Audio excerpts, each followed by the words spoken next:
Par ailleurs, j'aimerais revenir sur quelques éléments que Mme la ministre a nommés alors qu'elle parlait de nos sujets, là, à la question de notre collègue député Denis Ligand. Elle disait tantôt pourquoi il faut créer Mobilité Infra-Québec? Parce que ça prend un plan pour, entre autres, assurer les bailleurs de fonds. Hey, Colin, je m'excuse, mais le projet de tramway a été ralenti, je ne sais pas combien de fois, par le gouvernement lui-même.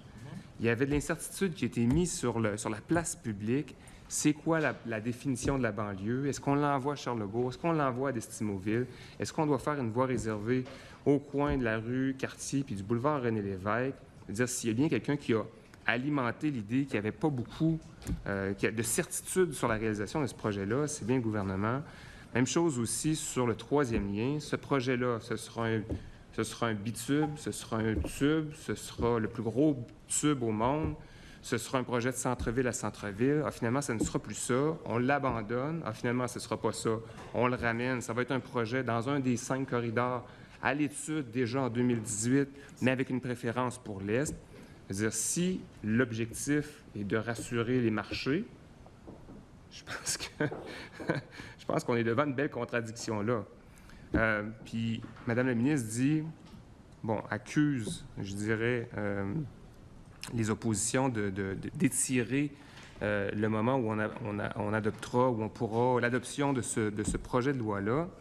Je veux dire, moi, là, l'article 4, ça ne me dérange pas d'en déposer beaucoup des amendements parce que c'est l'article qui a le plus fait l'objet de commentaires de la part de l'ensemble des groupes qu'on a rencontrés. On est en train de parler de la mission, des fonctions et des pouvoirs généraux de cette nouvelle agence-là. Il me semble que c'est assez fondamental qu'on essaie de se faire la voix le plus possible des organismes qu'on a rencontrés. Parce que je le rappellerai, la très grande majorité, voire la quasi-unanimité des groupes qu'on a rencontrés nous ont dit qu'il y a des modifications importantes à apporter et plusieurs touchaient notamment l'article 4 du projet de loi.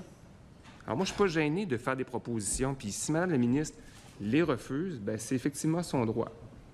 Mais moi, j'essaie de faire ma job, j'essaie de faire mon boulot, d'être la voix des groupes qu'on a entendus, et je pense, moi aussi, que ce projet de loi-là peut être amélioré, parce que si j'y vois j'y vois des qualités, je vois aussi des choses qui sont profondément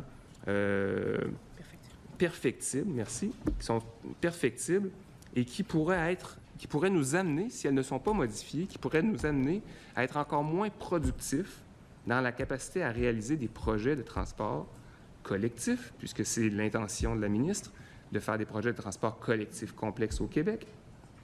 Alors, moi, je ne suis pas gêné de proposer des amendements, puis je ne suis pas gêné d'essayer d'argumenter et d'essayer de la convaincre.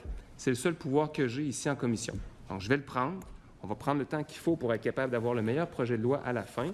Si à la fin, Mme la ministre décide de refuser tous nos amendements parce qu'elle a une idée très fermée de ce que doit être son projet de loi, bien, ça sera à elle de le porter et on verra dans le temps si ça donne les résultats.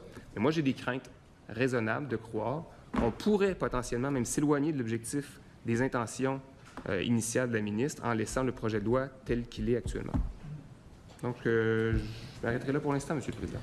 Merci, M. le député.